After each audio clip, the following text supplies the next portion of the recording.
and welcome to the HA Team Training video on TeamSTEPPS for the COVID-19 crisis. During this video, we'll feature a method of providing mutual support through task assistance. But before we begin, let me introduce myself. My name is Ross Hermantrout, and I'm an RN at the University of Washington Health System in Seattle, Washington, where I've been a nurse for over 30 years. In this video, we'll briefly review the TeamSTEPPS concept of task assistance and how it can play a major role during this critical time in healthcare. But first, we need to have a shared mental model on what TeamSTEPPS is. TeamSTEPPS, or Team Strategies and Tools to Enhance Performance and Patient Safety, is an evidence-based set of tools designed to help healthcare professionals improve patient safety and quality through effective communication and teamwork skills. AHA Team Training is a leader in providing TeamSTEPPS education and support to the field. Now more than ever, TeamSTEPPS is going to be helpful to introduce, spread, or sustain within your team during the COVID-19 pandemic. The concept we are featuring falls under mutual support in the TeamSTEPPS curriculum. Mutual support, or which is commonly referred to as the backup behavior, is critical to team performance.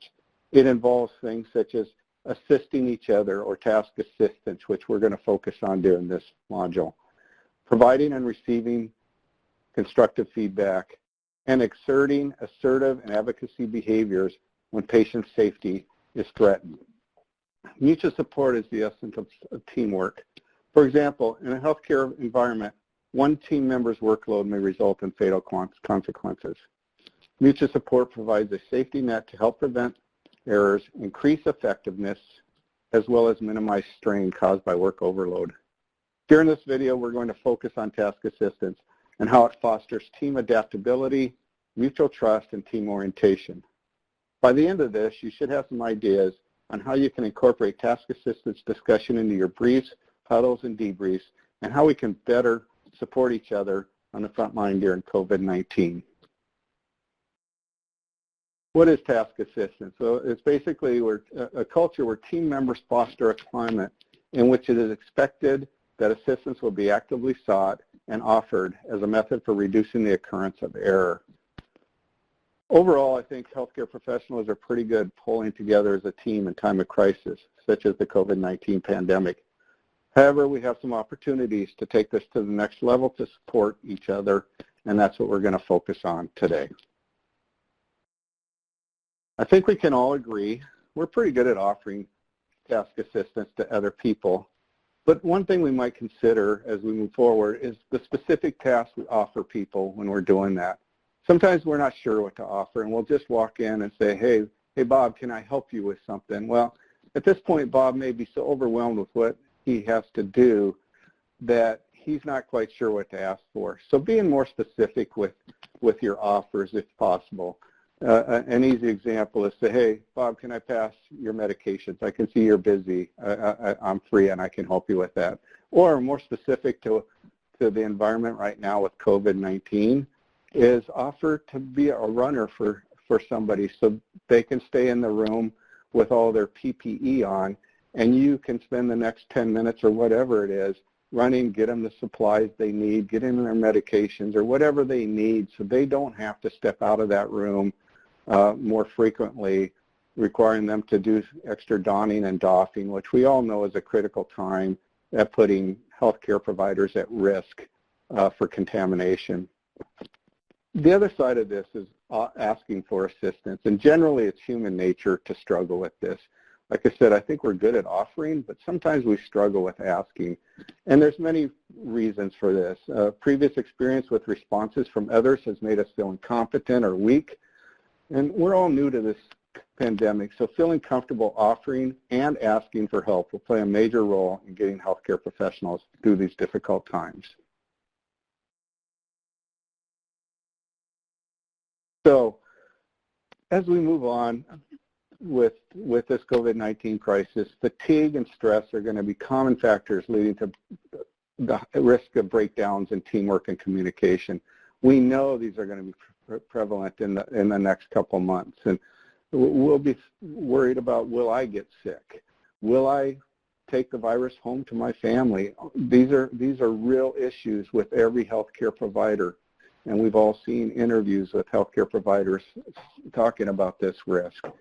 We will get into short staffing issues during the pandemic, and we'll need to rely on good communication and teamwork now more than ever before. As we move forward, open lines of communication is imperative to foster task assistance going forward. So what are some ideas that we can consider to improve task assistance and just make it part of our culture? Starting to think about this up front is a great way to facilitate this. Developing a plan at the beginning of the shift will facilitate better teamwork. Think about during the brief at the beginning of the shift to identify partners for people. Knowing somebody else has my back when I'm in a room all day and I might get busy is comforting, and also know I have that support. And the flip side of that is that other person knows that I will be supporting them. We all know this is fluid. Things are going to change, and during a shift, things can change numerous times. So both sides of the partners might be busy, so you're going to have to address this.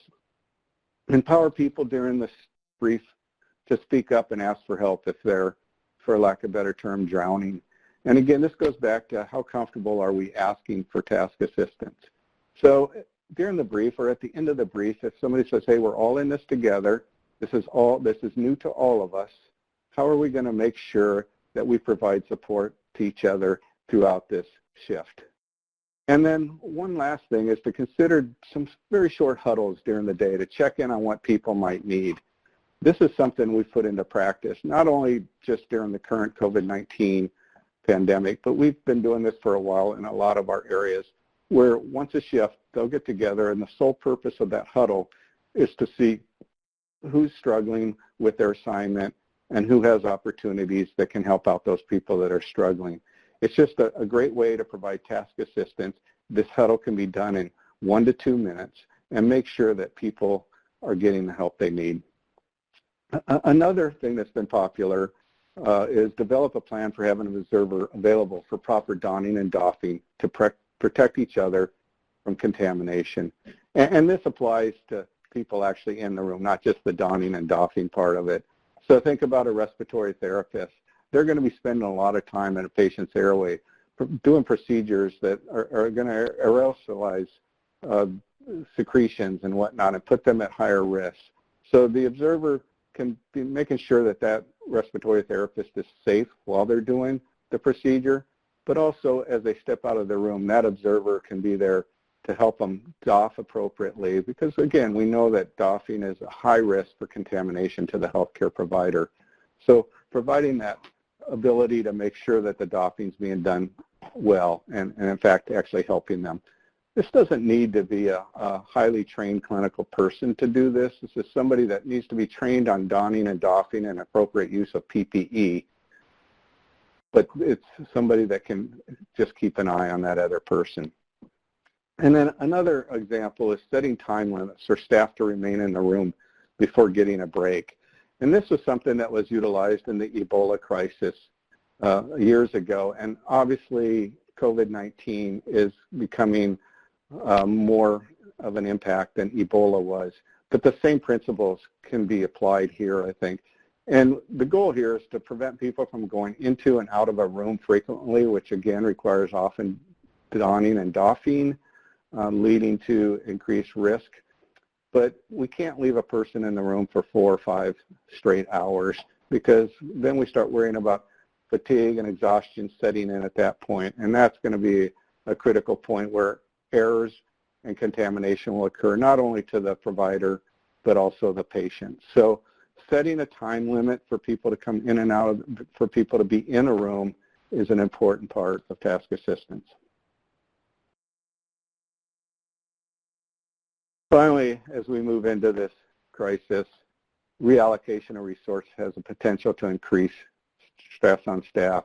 If you think about it, every OR in the country, for the most part, has canceled all elective surgeries. And what this has done is freed up OR staff to be additional resources out there. RNs, surgical techs, anesthesia techs, others, they are now available to serve as resources outside the OR if needed.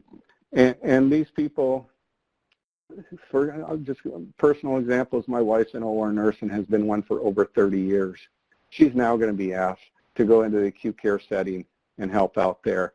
This is definitely moving people out of their comfort zones, and we need to be aware of that. Task assistance in this case and support for these people is going to be a huge factor in making sure everybody's comfortable and everybody's safe and the patients are getting what they need.